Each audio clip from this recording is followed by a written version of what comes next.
premièrement, pour vous dire que donc, merci d'être là. On va passer 1 heure ensemble et on va essayer de pas trop déborder. Hein, quelquefois, il y a quelques minutes, mais c'est un peu le challenge de cette heure. Moi, je m'appelle Fabrice Penelot. Je suis le dirigeant d'une société qui s'appelle Crop & Co. Notre métier, c'est le métier des achats et d'aider notamment les organisations à se développer. On a un volet d'activité plutôt autour du conseil et de la formation. Et puis, depuis maintenant quelques années, et ça prend beaucoup d'importance, un volet autour du digital avec un logiciel qui s'appelle Ocaveo et qui, du coup, vient aider les acheteurs à installer le métier dans leurs organisations publiques et privées. Quand même beaucoup dans l'univers public parce qu'il y a beaucoup de sujets. Donc, sur tous ces sujets, vous pouvez me retrouver sur le site de Crop & Co, c'est cropandco.com. Et là, vous avez toutes les informations liées notamment à nos événements. Typiquement, c'est sur ce site que vous avez pu vous inscrire à ce webinaire. Vous avez le site ocaveo.com où là, on communique beaucoup sur tout ce qui est le digital, avec aussi beaucoup de retours d'expérience des clients. Hein. C'est un métier qui se nourrit de vos expériences. Donc là, on vous met beaucoup à l'honneur pour partager ce que vous êtes en train de faire. Et puis, comme ça suffisait pas, je me suis créé un petit blog perso qui s'appelle apprendre-les-achats.fr où là, je communique plus c'est un peu plus personnel. On est très focus sur le métier. Mais du coup, sur apprendre les achats, je m'autorise un peu plus de sujets. Présent sur LinkedIn, c'est pareil, j'en profite toujours. Si on n'est pas connecté ensemble sur LinkedIn, n'hésitez pas à venir demander la connexion. Moi aussi, je vous sollicite de temps en temps. Vous êtes maintenant, je crois, près de 17 000 à me suivre sur le réseau. C'est une manière aussi intéressante de partager des infos. N'hésitez pas à le faire. Comment va se passer ce webinaire? Déjà, il va bien se passer. On va passer un bon moment ensemble. Alors aujourd'hui, pourquoi avoir invité Sophie Lapizardi à venir me rejoindre dans cette séquence que j'organise 1 fois ou 2 par mois? Eh bien, premièrement, j'ai entendu beaucoup parler d'elle de par mes clients sur le thème du legal design. Hein. Donc, on va lui demander aussi qu'elle nous présente un petit peu ce qu'elle met derrière ce legal design. Et puis, en fin de compte, on a pris contact, on a échangé. Et j'ai trouvé qu'on avait beaucoup de choses assez complémentaires dans le regard qu'on peut porter, dans les accompagnements qu'elle aussi elle réalise. Et je me suis dit que c'était un bon moyen de partager aussi un regard un peu différent, avec un angle un peu plus peut-être juridique, encore qu'on va voir que tout ça, les frontières sont très ténues. Mais du coup, c'est super intéressant. Alors, en tous les cas, j'ai trouvé intéressant notre échange. Et donc, du coup, j'ai voulu le partager avec vous. Voilà un petit peu ce qu'on va faire ensemble. Donc, on est plutôt... on va être dans une discussion un petit peu et c'est le moment où je vais aller chercher Sophie. Ça y est, Sophie nous a rejoint. Bonjour à tous. Bonjour Fabrice. Super Sophie, tu vas bien? Bien. Ouais, super. Ouais, on t'entend bien. On est super content que tu sois là. J'expliquais qu'on allait un peu échanger et partager un petit peu nos vécus, nos regards, les expériences. Mais vous qui nous écoutez, alors vous pouvez pas prendre la parole, mais par contre vous pouvez écrire et il n'y a pas de censure. Hein, on est dans une démocratie pleine et entière. Par contre, dans toutes les démocraties, il y a quand même un chef de la démocratie. Et ce matin, c'est moi. Et donc du coup, c'est pour ça que je vous dis, si vous avez des questions, vous les posez. Moi, j'irai les voir. Et puis avec Sophie, on va essayer de vous donner un max de réponses et de retours. Voilà un petit peu pour poser le cadre. Sophie, il faut que tu puisses nous parler un petit peu de toi, de ce que tu es, d'où tu viens un petit peu, et ce que tu fais aujourd'hui, avant qu'on rentre après dans le sujet du jour. Très bien. Bonjour à tous. Donc, Sophie Lapizardi, je suis avocat au barreau de Paris depuis une vingtaine d'années maintenant. Et moi, j'ai 2 passions professionnelles, les contrats publics. Donc moi, je travaille dans le domaine de la commande publique et j'ai toujours travaillé dans le domaine de la commande publique parce que vraiment, je suis tombée dedans et je n'ai pas voulu en sortir. Et je suis très bien comme ça. J'interviens dans tous les secteurs d'activité et j'interviens, c'est intéressant aussi, on va en parler, tant côté autorité consultante, acheteur public, acheteur privé soumis à la commande publique. Bref, je vais parler d'administration d'un côté, au sens large, on va dire, et de l'autre côté entreprise aussi, et c'est finalement moitié-moitié.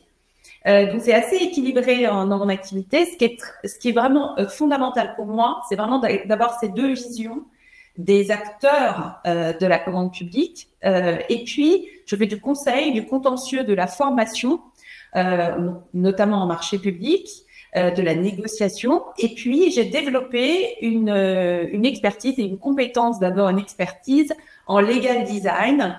Donc, j'expliquerai ce qu'est le legal design, mais ça m'a amené donc à le pratiquer au sein du cabinet, à concevoir une méthode qui est devenue en 2020 la méthode LexClair, puisqu'à côté de mon cabinet, donc mon cabinet c'est Lapizardi Avocat, à côté de mon cabinet, en début 2020, j'ai créé une autre société, donc je dirige 2 sociétés, qui s'appelle LexClair, et LexClair intervient dans tous les domaines du droit. Et LexClair, la mission de LexClair, c'est de former les professionnels du droit au legal design. J'en parlerai ensuite, mais en quelques mots, c'est comment innover dans sa pratique du droit, que ce soit pour mieux communiquer et mieux collaborer avec, mieux valoriser aussi, mieux collaborer avec tous nos interlocuteurs et mieux valoriser son expertise. Donc aujourd'hui, je vais vous parler avec cette double casquette finalement d'avocat au sein du cabinet Lapizardi Avocat très spécialisé en contrat public et LexClair, et toutes les formations que je donne avec LexClair. Voilà. Super. Bon, déjà, beaucoup de richesse dans tout ce que tu nous dis. Ce que je retiens, et ça c'est important, et j'avais pas cette proportion, c'est que dans ton univers d'avocat, tu interviens à peu près à part égale pour les organisations publiques au sens large, mais aussi du coup pour des entreprises du secteur privé. Et ça c'est intéressant parce que vous savez que malgré tous les efforts que vous faites tous, il y a toujours cet accès à la commande publique. Il y a quand même cette petite barrière à l'entrée qui peut en effrayer certains ou certaines, et du coup, c'est bien aussi d'avoir ce regard. Tu nous parleras aussi un petit peu de ça. Deuxièmement, le legal design, c'est pour ça au départ que je t'avais contacté en disant je veux comprendre ce truc-là. Qu'est-ce que c'est que cette boîte noire? Et on a beaucoup discuté de ça, et je voudrais vraiment que tu nous en parles. Mais par contre, là où on s'est, après quelques échanges, on s'est dit, mais en fin de compte, on pourrait essayer de travailler aussi et de partager sur le sujet comment bien travailler ensemble quand on est acheteur, quand on est juriste, au moins. Après, on sait qu'il y a d'autres parties prenantes, comme on les appelle maintenant, mais déjà ce binôme, il est excessivement intéressant parce que il est d'une très grande complémentarité. Chaque fois qu'ils fonctionnent bien ensemble, ça donne des résultats souvent très bons, voire très très bons. Et puis il y a quand même un certain nombre d'endroits où ça fonctionne pas bien ensemble, et c'est ça aussi qu'on veut un petit peu partager. Donc on met quand même tout de suite le sujet du legal design. Comme ça, tu le poses, tu nous l'éclaires un petit peu avec quelques exemples, et après on vient sur cette coopération entre les acheteurs et les juristes. Très bien. Alors le legal design, c'est un mode de pensée. D'abord, il faut comprendre que ce n'est pas un outil et ce n'est absolument pas que du visuel. Le legal design va vous permettre d'atteindre 2 objectifs. L'objectif général, c'est d'innover dans sa pratique du droit. Donc, tout ce que l'on va faire au quotidien, du simple mail jusqu'à des formations, des vidéos, des rédactions de notes, de guides, etc. Et donc, c'est 2 choses. C'est à la fois mieux communiquer, rédiger des écrits qui sont clairs, accessibles, engageants, et si on avait envie de nous lire, et impactants. Et puis de l'autre côté, innover dans les outils, les services et les process qu'on met en place en interne. Et on va en parler, mais vous allez voir que les 2 sont liés. Et finalement, j'ai commencé par me préoccuper de la manière dont je communiquais l'information juridique, parce que très vite, comme vous tous, j'ai été au contact des opérationnels, donc expliquer les règles d'un contrat de concession ou d'un marché public à des opérationnels, à des chefs de chantier qui vont absolument pas d'ailleurs envie que je leur parle de droit, c'était déjà un challenge, ce que vous avez régulièrement, ce que vous avez au quotidien. Et puis vous allez voir qu'en fait, et j'en arrive à notre question, Fabrice, c'est que moi, dans ma pratique, quand je forme, c'est souvent dans le cadre des formations. Je forme depuis une quinzaine d'années en marché public, et j'entendais régulièrement les acheteurs, les juristes, les prescripteurs, parce que il n'y a pas une organisation identique. À chaque fois que j'arrive dans des organisations, il y a des organisations différentes au sein des organismes publics ou privés soumis à la commande publique. Et j'entendais toujours ce problème, on n'arrive pas à bien communiquer, on n'arrive pas à travailler ensemble, ça se passe pas bien. Et donc, je me disais, petit à petit, je me dis, à un moment donné, il va falloir trouver une solution. Et c'est un premier constat, hein, donc, de se dire, moi, j'entends ces trois termes. Hein, donc, moi, je mets tous les acteurs de la commande publique, prescripteurs, acheteurs, juristes. Donc, j'entendais, ça se passe pas bien. Et là, je me suis dit, OK, bah, je vais appliquer mes techniques de legal design pour voir comment je peux aider, puisqu'il y a un problème. S'il y a un problème, ça veut dire qu'il faut trouver la solution et on va voir comment on peut la trouver. Alors, ouais. Donc, j'ai pu constater plusieurs choses. D'abord, il y a une évolution dans le temps du profil des acheteurs. C'est-à-dire qu'il y a 15 ans, les acheteurs dans le domaine de la commande publique étaient souvent d'anciens juristes. Ce qui fait que les juristes et les acheteurs, bah, il n'y avait pas trop de problèmes de communication parce qu'ils venaient, ils avaient tous fait les mêmes études.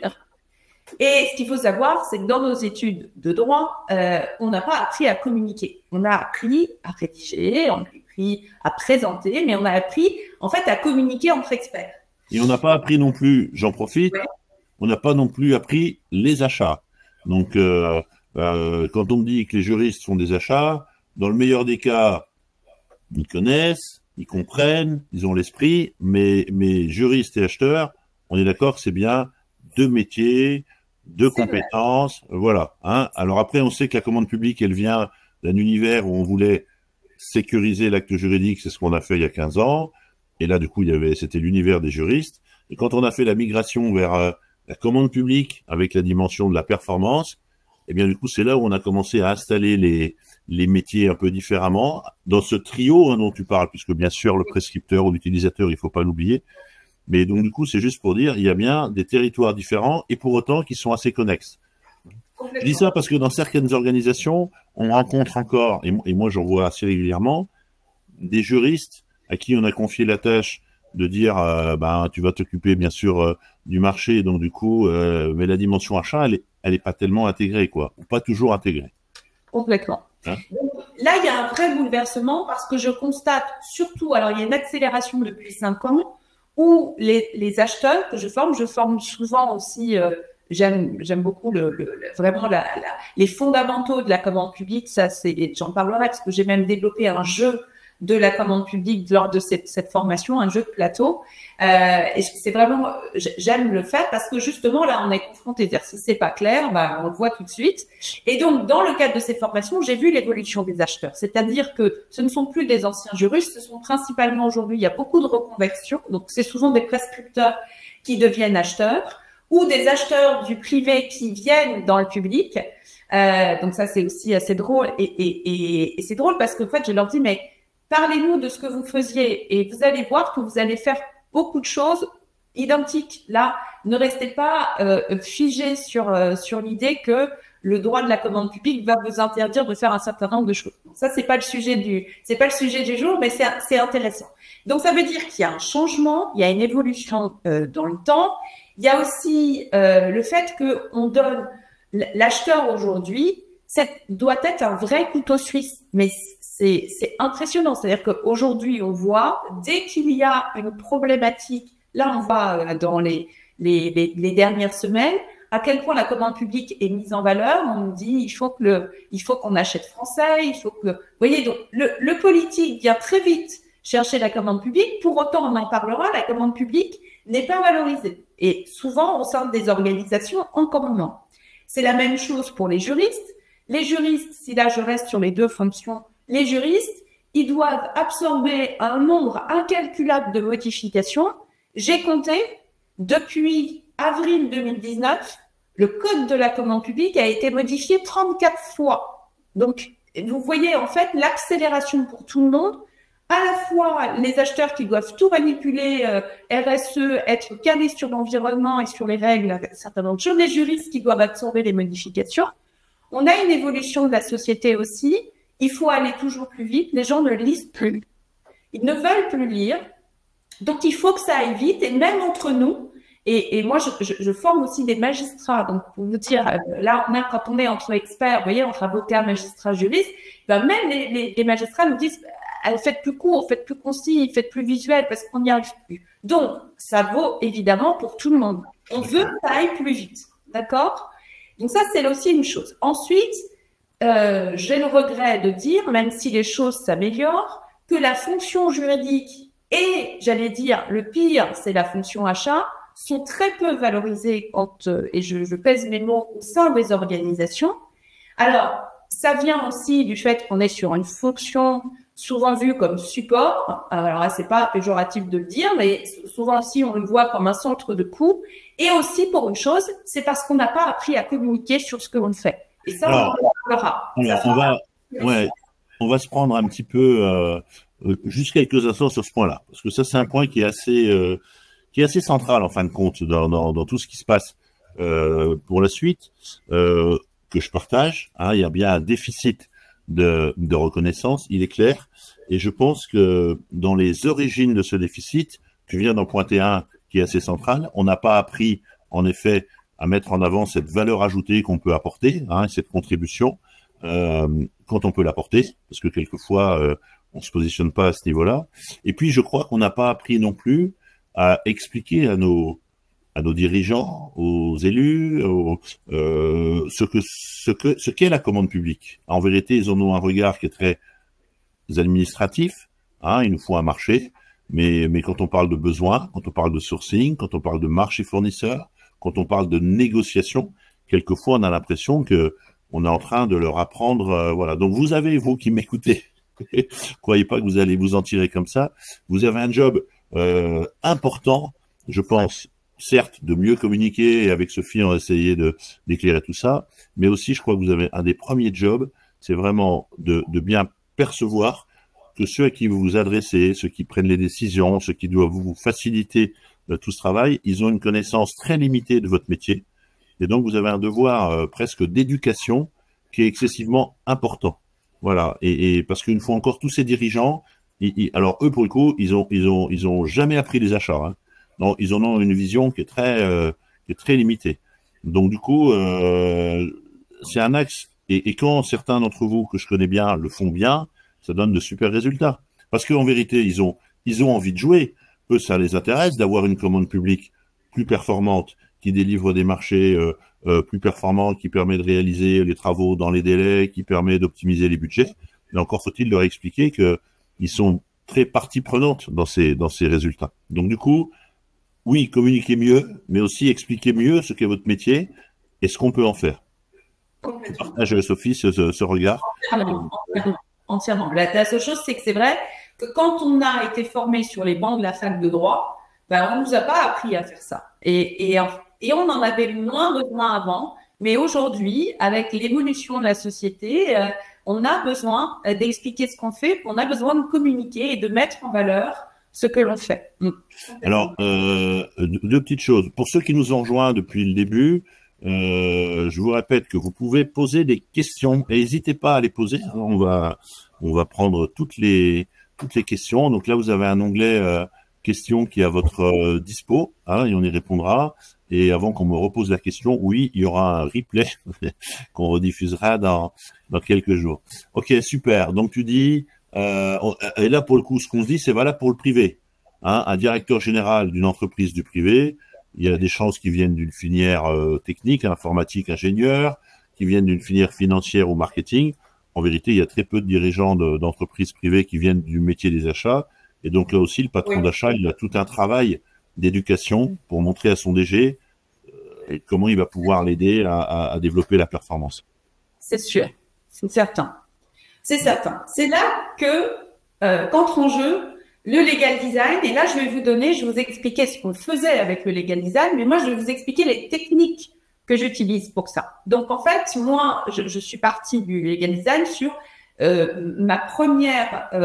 mon premier souhait quand j'ai voulu, en faisant du legal design sans le savoir d'ailleurs, parce qu'en fait, j'ai commencé par me former à plein de choses et j'ai commencé, comme beaucoup l'imaginent, par la visualisation de l'information. Hein. Donc, comment j'ai commencé? C'est très simple. J'ai un maire qui m'a demandé il y a maintenant quelques années, c'était en 2015, ça a été pour moi un peu un électrochoc.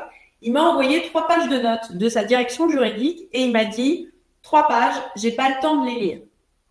Est-ce que tu peux me faire sur une page un résumé. Bon, il voulait que je vérifie évidemment le fond. Il n'était pas d'accord parce que sa direction juridique lui disait c'est pas possible de faire ça. Donc, il aurait bien aimé que je lui dise l'inverse, mais je ne l'ai pas dit. Mais par contre, ce qui était intéressant, c'est qu'il me disait je veux que ce soit sur une page avec les éléments principaux parce que pendant le conseil municipal, comme ça, je pourrais avoir tous les éléments du dossier sous les yeux.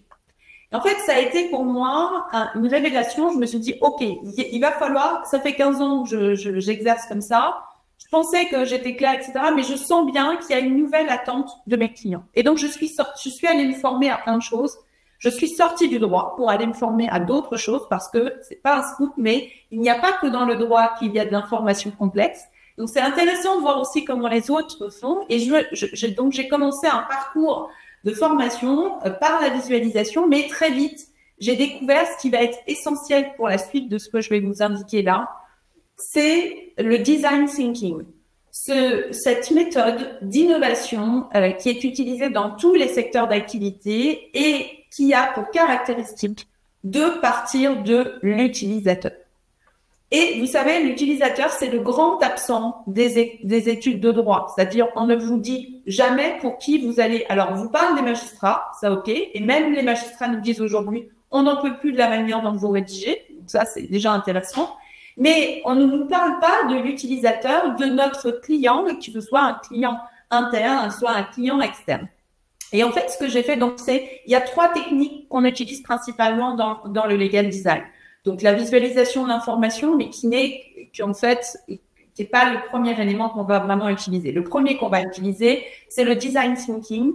Et ensuite, on va utiliser des techniques de langage juridique clair ou de langage clair. Et ce que je veux vous dire, c'est que moi, je pratique donc au quotidien cette mode de pensée, cette méthode que j'ai mise en place, qui est donc devenue la méthode LexClair et que je transmets par le biais de mes ateliers et que j'utilise au cabinet, évidemment. Mais ce que je veux vous dire, c'est qu'elle fonctionne surtout. C'est-à-dire qu'on a même, j'ai réalisé des ateliers avec des prescripteurs et on a bossé sur leur CCTP.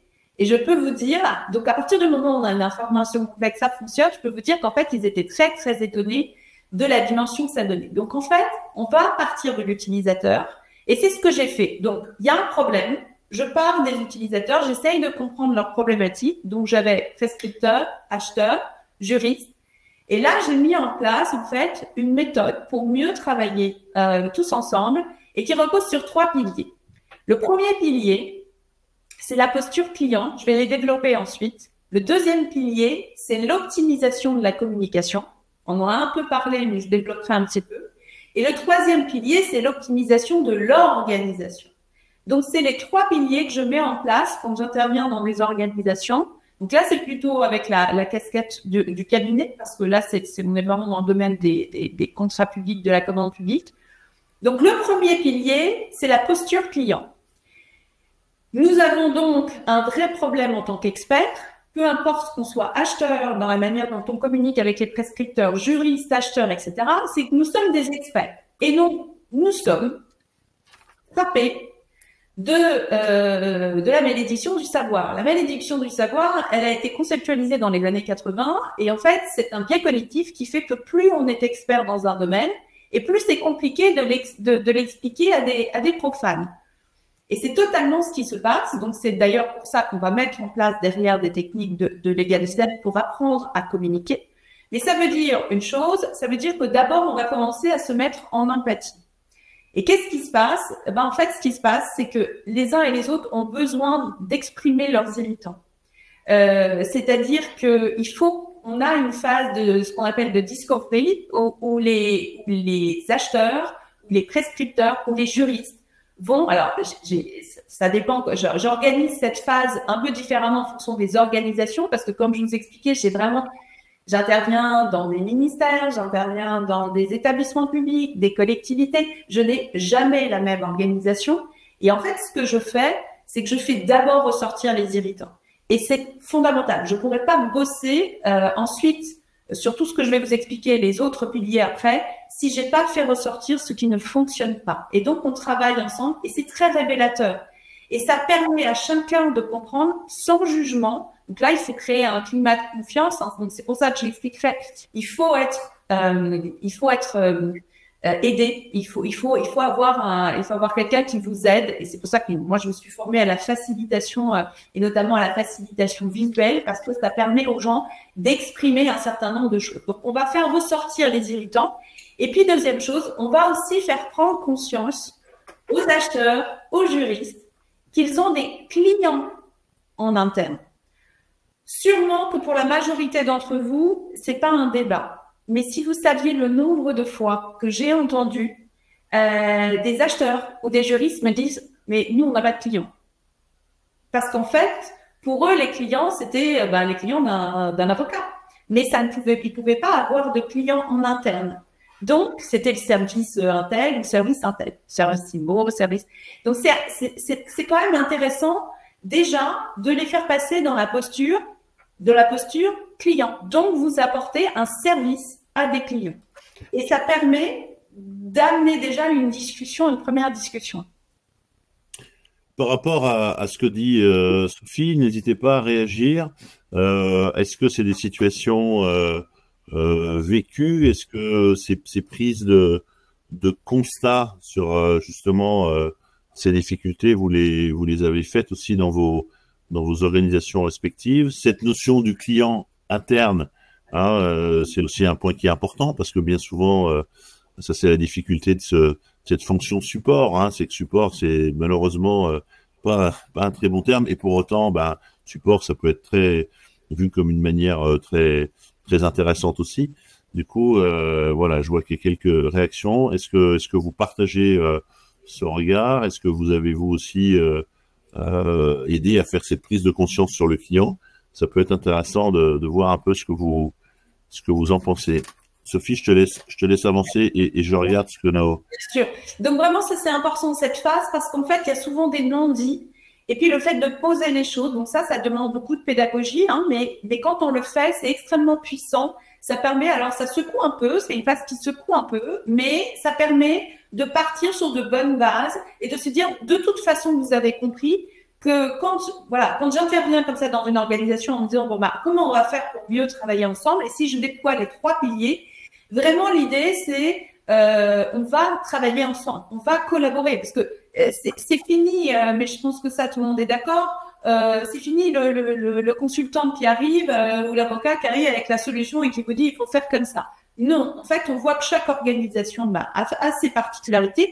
Il y a son histoire aussi. Si vous saviez le nombre de fois que je trouve une organisation, même avec des dénominations, et on me dit oui, mais c'est l'histoire de l'entité. Ok, on le prend en compte et on travaille ensemble à une nouvelle organisation. Donc, alors, ça, première posture. Alors là, vous l'avez remarqué, j'ai un challenge aujourd'hui. Je discute avec une femme avocate et il faut que je lui prenne la parole de temps en temps. Donc je prends une question de Stéphanie. C'est intéressant parce que du coup, ça remet aussi en perspective tout ce que tu viens de dire. Stéphanie nous précise, il est indispensable de passer, tu l'as bien dit, de la position de sachant à la position de collègue. Ainsi, nous serons plus acceptés et légitimes et surtout mieux entendus. Tu partages, j'imagine, ce regard. Ouais. Complètement. C'est un point important. C'est fondamental, mais c'est un état d'esprit. C'est-à-dire qu'il faut travailler ça dans le collectif. Il faut collectivement, il faut que l'équipe le comprenne. Il faut qu'on travaille là-dessus. Donc c'est vraiment, vous avez compris, c'est vraiment un travail, c'est de l'intelligence collective et c'est vraiment du collaboratif. Donc ça, c'est le premier pilier pour mieux travailler ensemble. Il faut prendre conscience du fait qu'on a des clients et qu'on va devoir être à l'écoute de leurs attentes, de leurs besoins. Alors, on va travailler en empathie. Attention, l'empathie, c'est pas la compassion. On n'est pas obligé d'être d'accord avec la manière dont le collègue se comporte, etc. C'est tout en respect, en bienveillance, mais en fait, on va tenir compte de leurs attentes, de leurs besoins, se mettre dans leur basket. Et c'est extrêmement puissant. Oui, et du coup, toujours pour être sur le sujet, parce que je vois que c'est en train de s'emballer sur le chat, mais je connais bien l'histoire. Ça démarre par Jean-Luc qui dit dans les entreprises où j'ai travaillé, cette notion de client était et est complètement intégrée, c'est vrai. Céline qui complète en disant bien qu'au service des services, je ne suis pas dans ce positionnement. Nous formons plutôt un trinôme, tu l'as dit tout à l'heure, et complétons les réflexions des uns et des autres. Il y a bien en effet le juriste, l'acheteur et ce qu'on va appeler le prescripteur, et puis Francis qui parle de collaboration et vous parlez de clients. Voilà. Et donc du coup, est-ce qu'on peut collaborer avec un client? Moi, je rajouterais pour qu'on soit tous bien d'accord, le client n'étant plus roi aujourd'hui, bah du coup, on est dans une logique. C'est pas parce que je suis client que du coup mon fournisseur fait ce que je veux. D'ailleurs, vous le savez bien, vous qui êtes acheteur et qui avez du fois du mal à trouver des fournisseurs. Bah, le fournisseur aujourd'hui, il choisit un petit peu avec qui il veut travailler et peut-être comment il veut travailler. Là où avant, c'était peut-être un petit peu moins vrai. Voilà. Et peut-être que c'est vrai aussi en interne. C'est-à-dire, même si vous êtes un service support, bah, si vous amenez pas le service attendu, peut-être que du coup, votre client interne, bah, il va avoir un niveau de coopération qui sera peut-être pas hyper performant. Et ça peut être réciproque. Vous avez le droit de dire au client interne aussi comment on va bien travailler ensemble. Ouais, complètement. Et je vous rappelle que les questions, je les prendrai que dans l'onglet questions, parce que là, sur le chat, ça y est, c'est parti. Ah ouais. Mais voilà. Alors, on revient, Sophie, à tes constats et un petit peu les différents piliers que tu as identifiés. Oui. Deuxième pilier, donc c'est l'optimisation de la communication. Donc là, vous me voyez arriver avec le legal design, ce que j'appelle plutôt le legal design quotidien, c'est-à-dire comment, en tant que juriste, mais également en tant qu'acheteur, après par rapport aux prescripteurs, comment, d'une manière générale, nous allons mieux communiquer l'information juridique. Comment nous allons être plus clairs avec nos interlocuteurs. Donc évidemment, ça fonctionne en interne. Alors moi aussi, tu en parlerais, Fabrice, moi c'est un de mes créneaux. C'est de dire qu'il faut rendre la commande publique plus accessible, mais on va là rester sur la partie en interne. Donc ça, c'est toutes les techniques de legal design en interne pour mieux communiquer. Alors, ça passe par la rédaction de ces documents, bien sûr, tous les documents du dossier de consultation, mais même l'information en interne, que ce soit une consultation, un simple email, une note d'actualité. Donc, comment on se va? Il y a c'est pas compliqué. Il faut se former. Il y a des bonnes formations. Et puis, il y a surtout, en fait, c'est un état d'esprit, c'est-à-dire qu'on se met à la place de notre interlocuteur et on voit comment on peut lui communiquer l'information. C'est là que j'utilise, comme je vous disais, le design thinking, la visualisation d'informations et le langage juridique clair qui aujourd'hui, il faut savoir qu'il y a aujourd'hui une norme internationale sur le langage clair. Vous voyez, il y a des experts qui se sont penchés sur la question pour savoir comment on pourrait communiquer l'information de manière plus claire. Je peux vous dire que rien qu'en mettant en place cette technique, on gagne beaucoup en clarté de l'information. J'en profite, petite parenthèse, je rebondis sur se mettre à la place de l'autre. Ça, pour les acheteurs, ça devrait être on va dire, un fondamental du fondamental. Et pour autant qu'on oublie, le meilleur des exemples, c'est souvent la négociation. Souvent, quand on est amené à négocier, on va essayer d'expliquer à l'autre ce qu'on voudrait obtenir. Et quand on est acheteur, souvent il y a une dimension qui peut être économique. Et moi, c'est mon quotidien avec mes adorables clients acheteurs qui me disent que c'est trop cher.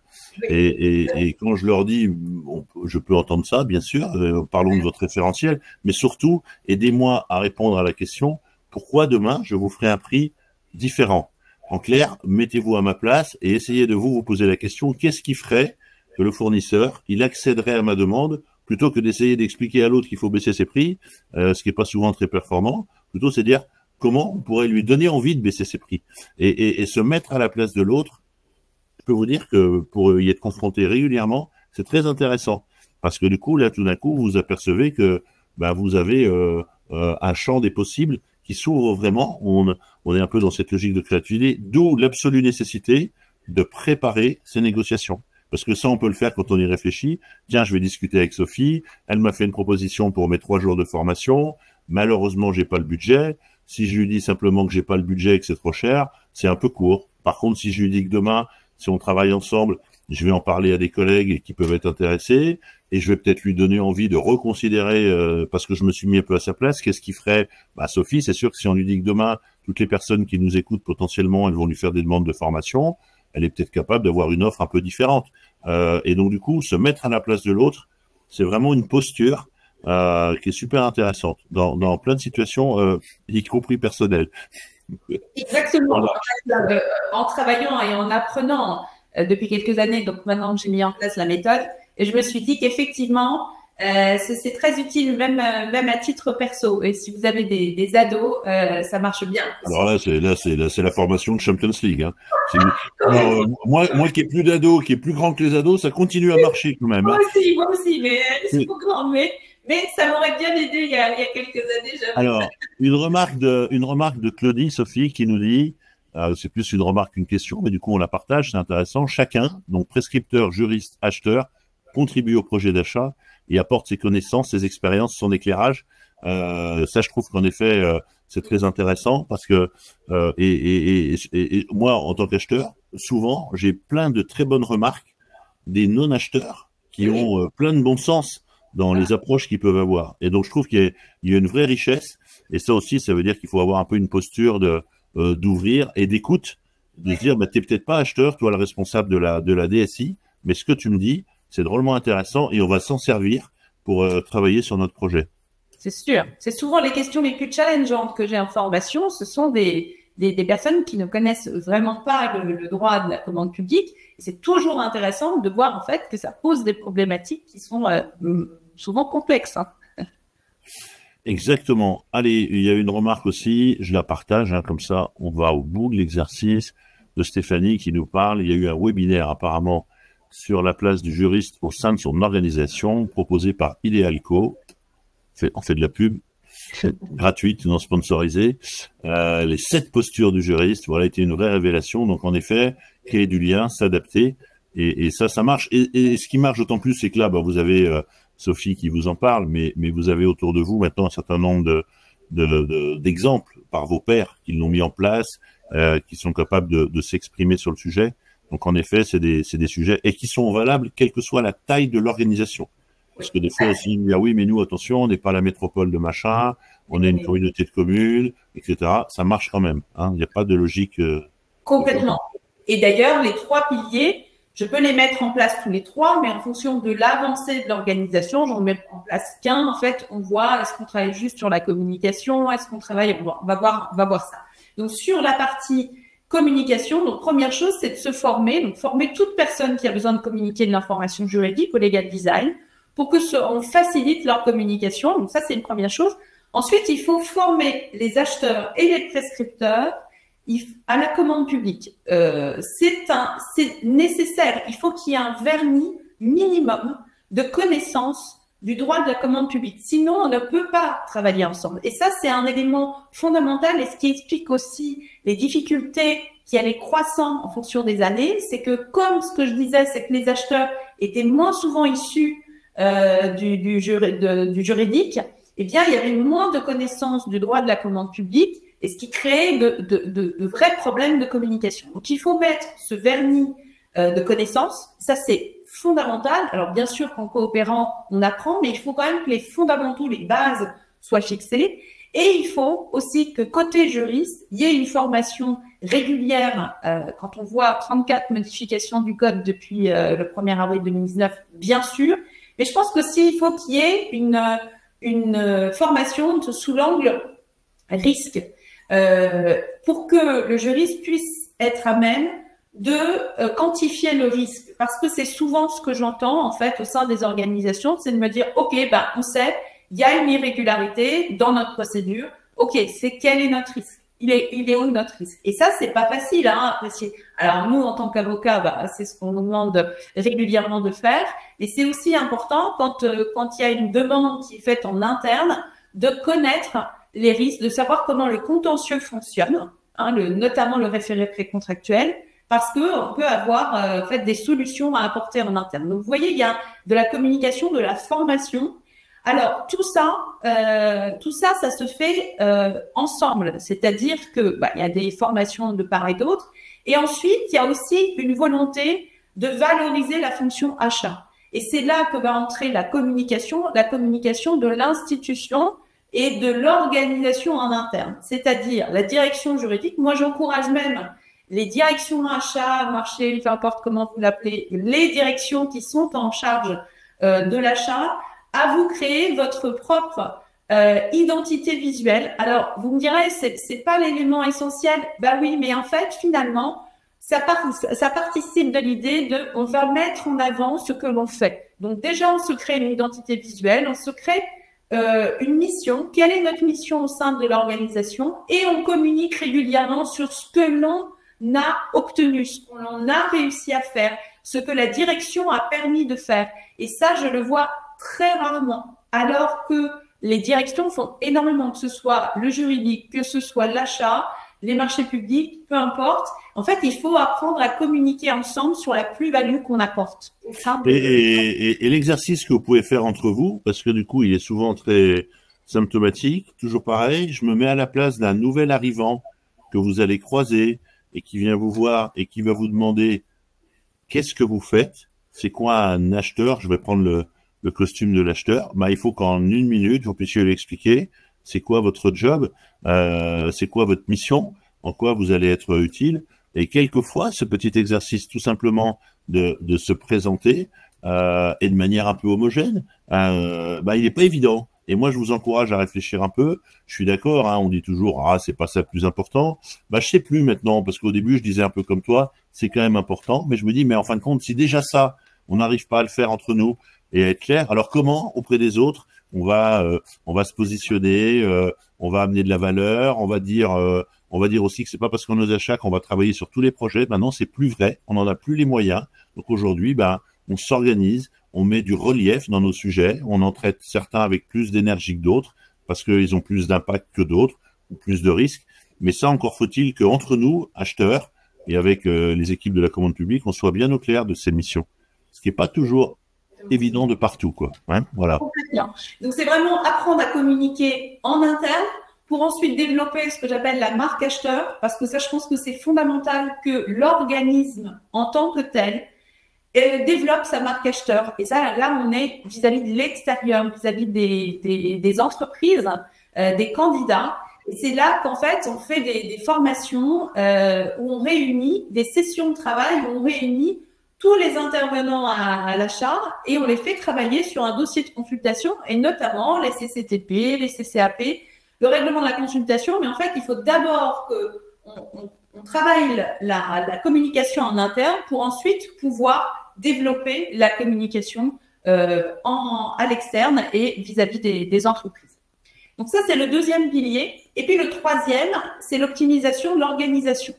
Et je suis frappée en fait de voir qu'il est rare qu'il y ait un process en interne. Alors moi, je parle de mon domaine que je connais, donc la commande publique, mais il est rare qu'il y ait un process établi sur qui fait quoi. Or, ce que l'on voit, c'est que c'est vrai que j'en ai pas parlé tout à l'heure, mais il y a aussi une évolution qui amène qu'il y a beaucoup de turnover, beaucoup plus qu'il y a quelques années dans les organisations.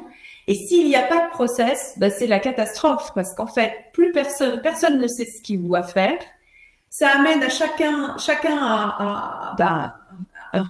à bricoler dans son coin et on se retrouve là avec des gros clashs en termes d'organisation, en termes de timing. Donc, bien sûr que s'il n'y a pas de process, ben on travaille un process ensemble. Parfois aussi, je vois des process mais qui ne sont pas communiqués. Donc, en fait, il existe un process mais il n'est pas communiqué. Ou des process qui sont trop compliqués, qui ont besoin d'être revus, notamment parce qu'aujourd'hui, il y a des outils qui permettent d'accélérer un certain nombre d'étapes du process. Donc, c'est aussi important de remettre à plat, ou en tout cas de regarder son process régulièrement. Moi, je le recommande tous les 2 ans, de refaire une session de travail sur son process en disant bah, qu'est-ce qui a fonctionné, qu'est-ce qui n'a pas fonctionné. Et ça, vous comprenez. Donc, il y avait une remarque tout à l'heure dans la question en disant la posture du juriste, bah, complètement. C'est-à-dire ça. Vous voyez dans tout ce que je vous dis. Moi, j'ai une formation d'avocat à la base. Je suis avocat et donc j'ai eu un parcours juridique avec la fac de droit. Et en fait, je me suis formée à plein de choses et notamment à la facilitation. Comment, en fait, le juriste peut être au cœur d'un processus de transformation au sein de son organisation par un processus d'innovation. Et là, il y a plein d'outils qu'on peut mettre en place. Ce que je vous ai décrit, hein, là, c'est des piliers. Mais c'est vraiment ça. C'est-à-dire qu'on va se placer en facilitateur pour faire travailler tout le monde sur un process. Et là, c'est pareil, c'est des sessions. Il faut faire collaborer les gens et les amener à avancer sur un process. Puis après, évidemment, on traduit le process, on l'applique et on fait un Rex quelques temps après. Ouais. Il y a aussi deux compléments à ce que vient de dire Sophie, sur cette logique du process, celui qui fait quoi, je le partage naturellement. Je trouve qu'un bon moyen aussi de s'assurer que le process il est en place, documenté et communiqué. Toujours pareil, c'est de vous poser la question. Je suis un nouvel arrivant, je suis arrivé ce matin à 10 heures. Du coup, comment je vais jouer avec les achats et ce service juridique? Où est-ce que je trouve l'information qui m'explique par rapport à mon besoin, par rapport à ce sujet, comment je fais, où est-ce que je vais trouver l'info, comment je vais la partager? Donc ça, c'est la première chose, de dire pour rédiger ces sujets-là, faites attention quand vous le faites en tant qu'un peu qu'expert et habitué, voilà, mais faites-le avec des gens qui connaissent pas trop, qui viennent d'arriver, etc. Parce qu'eux, ils vont vous le dire avec des mots qui sont souvent aussi un peu plus simples. Hein, j'entends souvent les acheteurs qui disent, tu comprends, il n'a pas rédigé son cahier des charges. Je dis, mais oui, mais lui, il s'en fout un peu parce qu'il sait ce qu'il veut, en vérité. Le cahier des charges, c'est ton problème à toi, du coup, voilà. Et puis après, on départ dans les discussions. Et le deuxième sujet, c'est les outils. Parce que ça aussi, du coup, on est dans une situation qui est en train de changer. Et à certains endroits qui changent vite. Pourquoi? Parce qu'il y a maintenant une offre sur des outils collaboratifs, et je parle pas encore de l'IA, on va en parler après, mais ça veut dire que un bon moyen aussi de mieux communiquer, de mieux collaborer, c'est de travailler à partir d'outils communs. Quand je vois des juristes qui continuent à mettre à jour des fichiers Excel, qui mettent sur un serveur SharePoint pour que l'autre vienne chercher une info qui est déjà plus à jour quand il vient la chercher, ça marche plus. Ça marche plus. Excel, c'est pas un outil, c'est un tableur. Donc du coup, réfléchissez. Je veux partager des infos sur mon contrat, sur ma procédure en cours, sur un fournisseur. Et bien du coup, il vous faut des outils. Donc il y a Ocaveo, mais il y en a d'autres. C'est juste que moi je vois surtout ce que vous en faites en vérité. L'outil pour l'outil, on s'en moque. Mais par contre, bah oui, on va pouvoir collaborer, on va pouvoir bien se parler avec Sophie. Mais si à un moment donné, on doit partager une info et que chacun dans son coin, on la stocke, cette info, on n'a pas gagné. Donc du coup, l'info, elle est partagée. Et la collaboration, là, elle fait tout son sens. Complètement.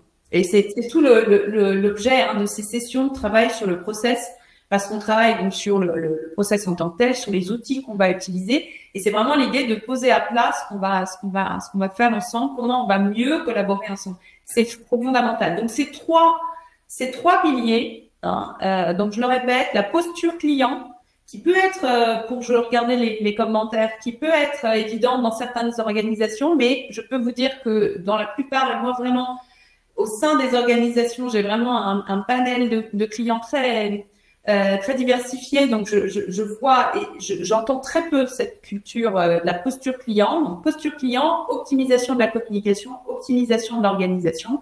Et là, on a les bases pour mieux collaborer ensemble. Une bonne remarque de Aline Sylvie qui nous dit qu'en effet, cette problématique des process, elle est assez clé. Hein, ce fameux RACI, vous savez, où on vient d'écrire phase par phase qui doit faire, qui doit être informé, qui doit collaborer, etc.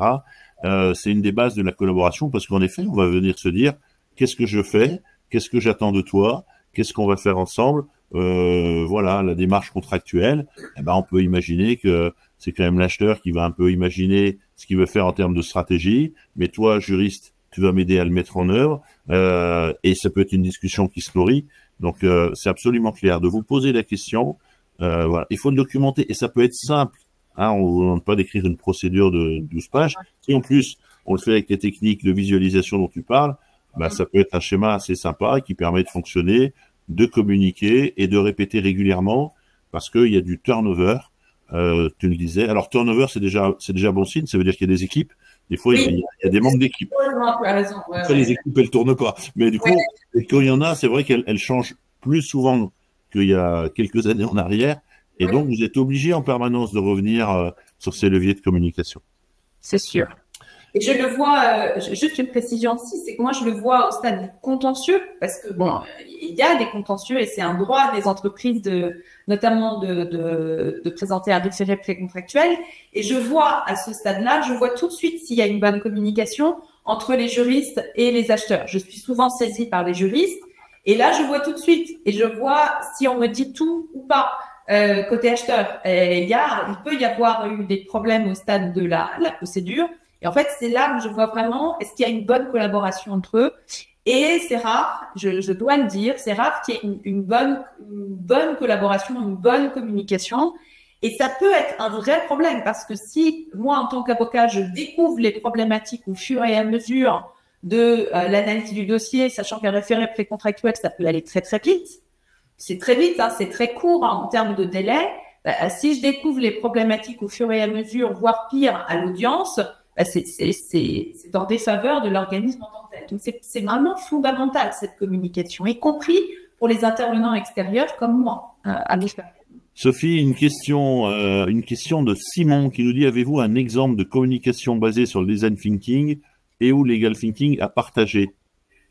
Ah, là, oui. Alors, attendez. Qu'est-ce que je pourrais vous partager? Tout ce qui est formation, dans la manière dont on communique la formation, bah c'est du legal design en tant que tel. Alors, je suis pas sûre. Est-ce que je peux partager? Je vais voir. Grosse challenge. Tu veux quasiment partager visuellement? Ah mais D'accord. Ah, c'est peut-être ça la question de Simon. Non, d'accord. Je sais pas. Il veut aller jusqu'à un exemple. C'est possible, connaissant un peu Simon, il peut aller jusque-là. Hein. Alors en tout cas, qu'est-ce que c'est le legal design quotidien? C'est la manière dont on va communiquer de l'information de manière plus claire. Donc ça va, par exemple, sur des formations. Oui, ce que j'ai un exemple à vous donner qui est très clair.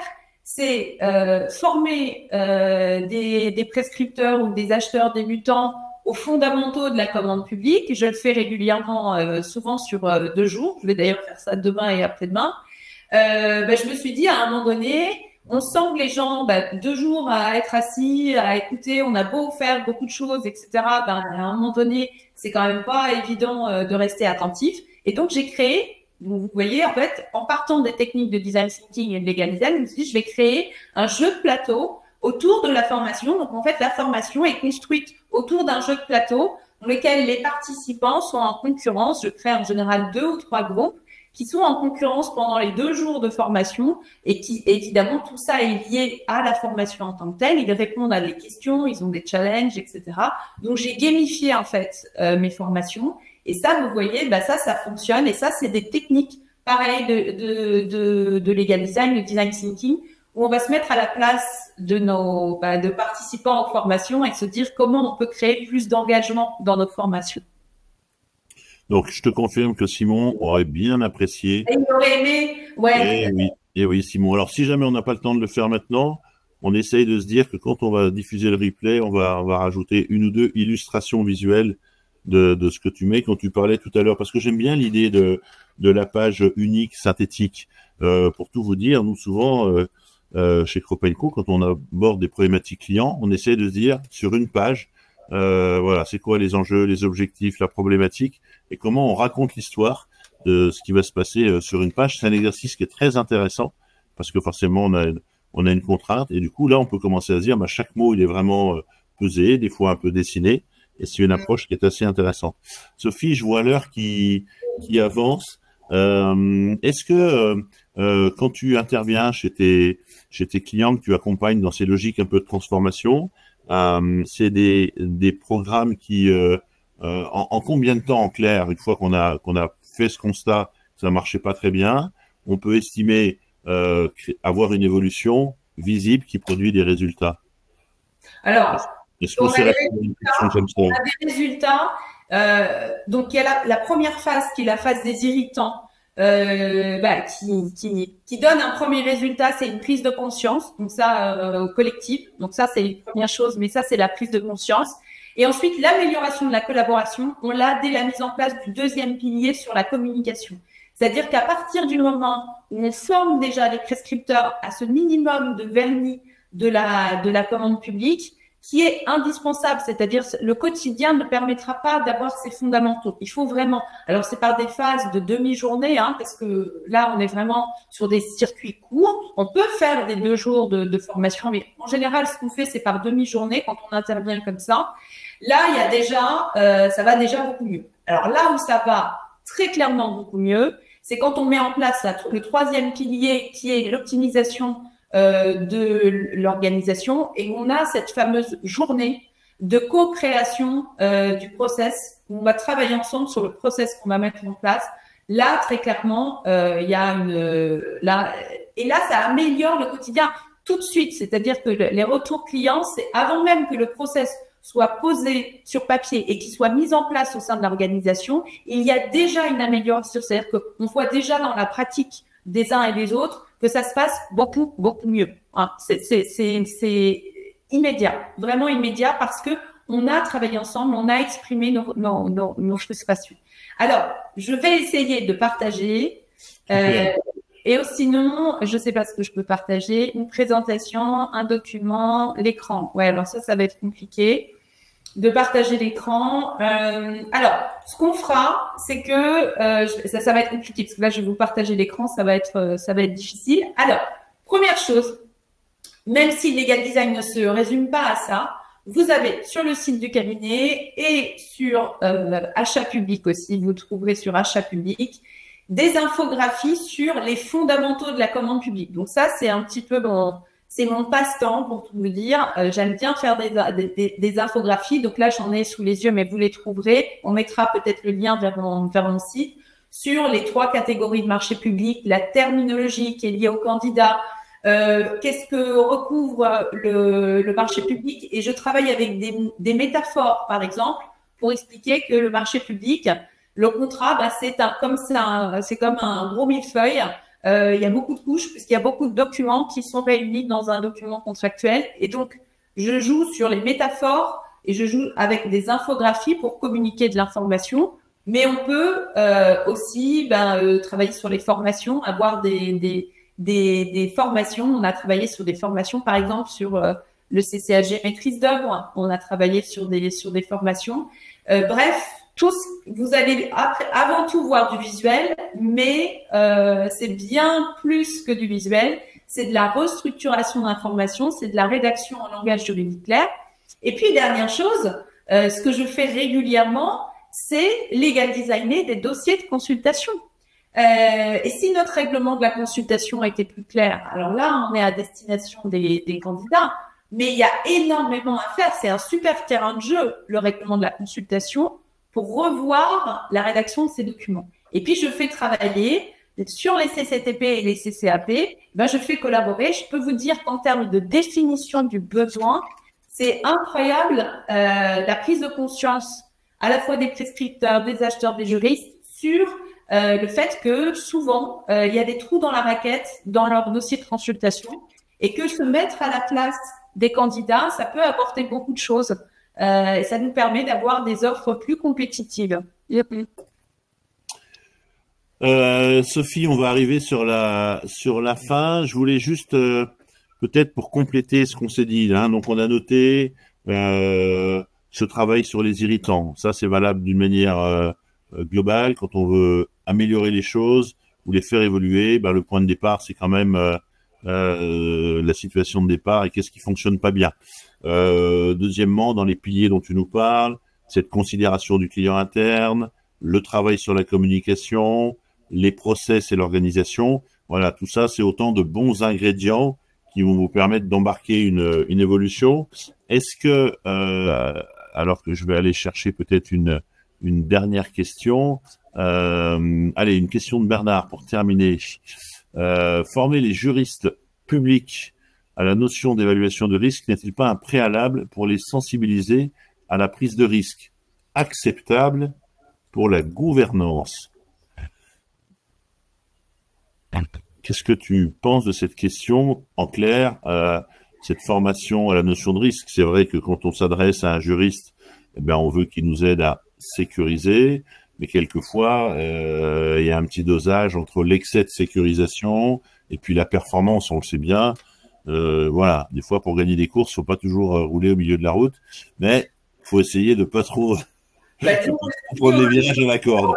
On s'est fait prendre, quel est le risque? C'est un peu ça. Oui, bien sûr. C'est une des difficultés du juriste en interne. Il y en a plein, mais c'est une des difficultés, c'est que le premier réflexe, c'est de dire, bah, si on n'a pas respecté, c'est un problème. Et ce qu'il faut voir, surtout que la jurisprudence évolue beaucoup sur la question du risque et des conséquences d'une irrégularité de procédure, hein, si on parle de ça. Donc, c'est fondamental de se former à ça, de se former à l'actualité de la commande publique. Rien que ça, je peux vous dire que c'est déjà un challenge. Mais en plus, effectivement, avoir les clés pour doser le risque. Et ça, c'est pas évident. C'est pas évident. Ça s'apprend. Et pour ça, bah, il faut déjà partir des jurisprudences. C'est assez surprenant. Moi, je les fais travailler sur des cas pratiques. Je fais travailler sur des cas pratiques. Et souvent, quand on voit les résultats des jurisprudences, on se dit, OK, ça amène une nouvelle perspective. Ça amène, en fait, ça aide le juriste à avoir une posture, non pas où il va dire tout va bien, tout s'est bien passé. C'est OK, voilà ce qui s'est passé. Mais peut-être qu'on pourrait réfléchir comme ça. Et voilà quel risque. Si je devais le mettre si je devais jauger le risque, je le mettrais sur un niveau de 1 à temps, 1 à 5, je le mettrais sur un niveau 4, un niveau 3. Vous voyez, ça, c'est en fait donner les clés aux juristes aussi pour sortir de l'irrégularité et voir ce que l'on peut proposer, ce qui est possible de faire ou pas, ou le risque qu'on identifie. Ok. Sophie, pour terminer, est-ce que tu peux nous conseiller, j'aime bien toujours poser cette question, je sais pas, un livre ou une lecture ou quelque chose qui vienne un petit peu nourrir un petit peu ces différents sujets qu'on a pu aborder aujourd'hui? Ah, alors je vais faire, là je vais faire de la pub claire et précise, hein, Et c'est-à-dire assumer. assumer complètement. Vous avez un petit livre que j'ai rédigé avec Fabrice Moléon, 52 règles de legal design. Alors, ça vous permet en fait d'ouvrir des perspectives sur, ça fonctionne pour tout le monde, hein. Je peux vous dire que juriste, acheteur, prescripteur, ça vous donne des clés, 52 clés pour mieux comprendre comment mieux travailler, mieux communiquer. Vous pouvez le commander sur le site de l'Exclair. Et d'ailleurs, je vous incite et je vous recommande en tout cas de me suivre sur les réseaux sociaux parce que je communique régulièrement des informations sur le legal design et vous pouvez suivre bien évidemment le cabinet, donc la Pizardi Avocat et l'Exclair. C'est clair, cher maître. Écoutez, si il n'y a plus de questions et je n'en vois plus, moi je vais te remercier déjà Sophie d'avoir pris ce moment ensemble pour commencer parce qu'il y aura peut-être des suites à cet exercice, peut-être que on fera un jour intervenir certaines personnes qui nous écoutent, qui ont mis en place des solutions qui peuvent les partager. Merci donc du coup pour ton apport et ton regard, hein. On a beaucoup et de manière permanente à s'améliorer dans ces approches. C'est pas que technique, même s'il y a bien sûr des formations des techniques, mais vous l'avez vu, on a beaucoup parlé de posture, de comportement, d'état d'esprit, et je trouve que c'est souvent là que se fait la différence. C'est sur cette dimension-là. Donc merci pour tout. Vous pouvez nous retrouver sur les réseaux sociaux, bien sûr, mais aussi nous contacter directement. Et puis le replay arrivera dans quelques temps, et je crois qu'il est l'heure de se dire au revoir. Et du coup, à bientôt. Merci encore Sophie et bonne fin de journée à tous. Merci à tous. Au revoir. Au revoir.